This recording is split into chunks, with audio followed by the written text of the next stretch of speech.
You're watching WMAR 2 News.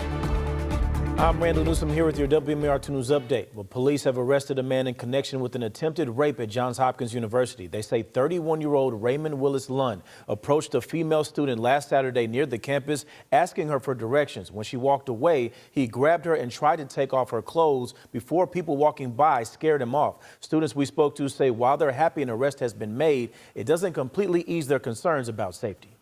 I have friends who have been carjacked, who have been jumped, and I just don't think that in comparison to some of our peer universities that Johns Hopkins University is that safe of a campus, and it really turns a lot of people away. So I do wish that they took more measures to improve the safety of this campus for its students. Now, Johns Hopkins President Ronald Daniels sent out a statement saying that the safety of this community is a paramount commitment for the school, thanking Baltimore City Police and Johns Hopkins Police for their work. Investigators are looking at other sexual assaults in the area to see if any of them are connected to Lund.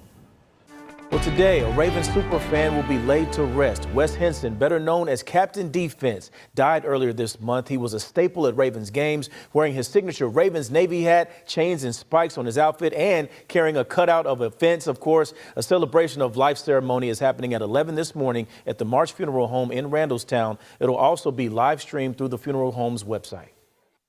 Well, tomorrow, the Baltimore edition of Monopoly will officially be unveiled. The game was announced back in February, and Mr. Monopoly asked locals to suggest Baltimore sites, landmarks, and businesses to beat the game's squares. The big reveal is tomorrow at 7 o'clock at Power Plant Live in downtown Baltimore. All right, let's check your forecast with meteorologist Stevie Daines. Well, today is going to be dry. We have a mix of sun and clouds, so perfect for any trunk or treat plans that you have with the kids. Temps will be rising into the low 60s this afternoon, and then we start to fall into the 50s by 6 o'clock. So anytime after 5 to 6 o'clock, that's when they really need that jacket over their costumes.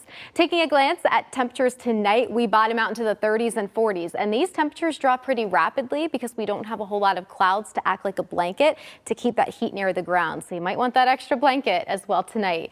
Taking a glance at your 7-day forecast, highs in the low 60s over the next few days. We have morning temperatures starting off quite frosty tomorrow and also on Saturday morning with numbers right around that 40-degree mark. I wouldn't even be surprised if areas north of the city, especially closer to Parkton and even out towards Westminster, bottomed out into the 30s, the mid-30s. And then into next week, we cool things down even more. Temperatures will range cooler than normal. We have more clouds early next week and rain chances ramp up on Wednesday. Randall? All right, thank you, Stevie. All right, guys, you'll find the latest on the top stories of the day by going to WMAR2news.com. And for the news and weather while you're on the go, make sure you download our app. Thanks for watching. I'm Randall Newsom.